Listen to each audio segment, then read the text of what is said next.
দর্শক, আজকের ভিডিওতে আমি আপনাদেরকে পাহাড়ি একটা মেয়ের বুদ্ধি খাটিয়ে মাছ ধরার দারুণ কৌশল দেখাবো। খুবই ভালো লাগবে, প্রচুর মাছ পাবে সে। পুরোপুরি আপনারা ভিডিওটা দেখতে থাকুন। এটা একটা পাহাড়ি অঞ্চল, আর এখানে যখন বৃষ্টিপাত হয় পাহাড়ের উপর থেকে প্রচুর পরিমাণে পানি নেমে আসে। আর এই ধরনের অঞ্চলে, পাহাড়ি অঞ্চলে কিন্তু অনেক ছোটখাটো গর্ত থাকে। এই গর্তর মধ্যে মাছ প্রচুর পরিমাণে লুকিয়ে থাকে। গর্ত বলতে অনেক পুকুরের মতো বড় বড় গর্ত। যখন বৃষ্টি হয় তখন প্রবল স্রোত তৈরি হয়, ওই গর্ত থেকে মাছগুলো উঠে আসে, এসে এই স্রোতে কিন্তু চলাচল করে। তো এই মেয়েটা যেটা করেছে, চার কোনায় চারটা খুঁটি দিয়েছে, যেখানে পানির স্রোত যাচ্ছে সেখানে। তারপরে একটা মাচা তৈরি করেছে, ওই মাচাটা কিন্তু ওই চার খুঁটির সাথে লাগিয়ে দিয়েছে। এখন এই যে মাচার চারদিক দিয়ে কিন্তু আরেকটা দেয়ালের মতো মাচা তৈরি করছে, যাতে এই মাচাটা শক্তপোক্ত হয়, মাছগুলো পালিয়ে যেতে না পারে।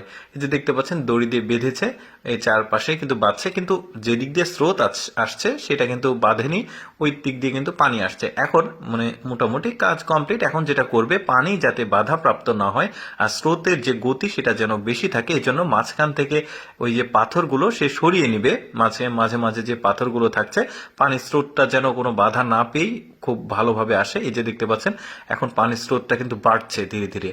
এখন যেটা করবে, ওই মাচার উপরে একটা পলিথিন দিয়ে দিচ্ছে। মাচার উপরে ঠিক না, মাচার অর্ধেকে আর মাচার ঠিক সামনে, যাতে পানির স্রোতটা আরো প্রবল ভাবে আসে আর মাছগুলো এসে ওই মাচা একটু উঁচু করা আছে ওইখানে আটকে যায়। তো যাই হোক, তার কিন্তু এই ফাঁদটা তৈরি করা হয়ে গেছে। এখন সে বাড়িতে চলে গেল, তার নিজের কাজকর্ম করবে। তারপরে এখন কিন্তু দেখুন একে একে মাছগুলো আসছে, দেখুন এসে ওইখানে আটকে যাচ্ছে। ওই যে বললাম যে মাচার ঠিক একদম শেষের দিকে একটু উঁচু করা আছে, যাতে মাছগুলো আটকে যায়।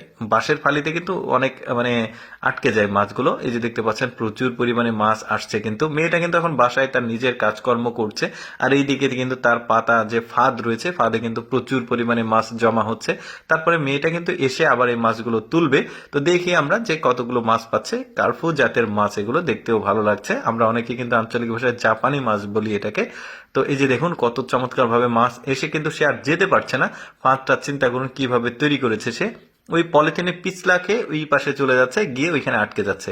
বেশ চমৎকার বুদ্ধি করেছে। কিন্তু এখন যেটা করবে, মেয়েটা আসছে, সব কাজকর্ম শেষ, বাসায় সে আবার ফিরে আসছে তার ফাঁদে কতগুলো মাছ পড়েছে সেটা দেখার জন্য। এই যে দেখতে পাচ্ছেন সে তো খুব খুশি, প্রচুর পরিমাণে মাছ পড়েছে। এখন সে এখান থেকে মাছগুলো একটা একটা করে তুলবে, তুলে তার বালতিটা লোড করবে। দেখুন দেখতেও ভালো লাগছে। পাহাড়ি কিন্তু বিভিন্ন পদ্ধতিতে তারা মাছ ধরে। আমি এর আগেও আপনাদেরকে কয়েকটা পদ্ধতি দেখিয়েছি, আজকে এই পদ্ধতিটা দেখালাম।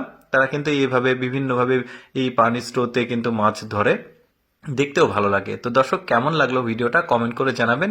এইরকম ব্যতিক্রম ভিডিও প্রতিদিন দেখতে আমাদের লেটস গো ফেসবুক পেজটি ফলো রাখতে পারেন।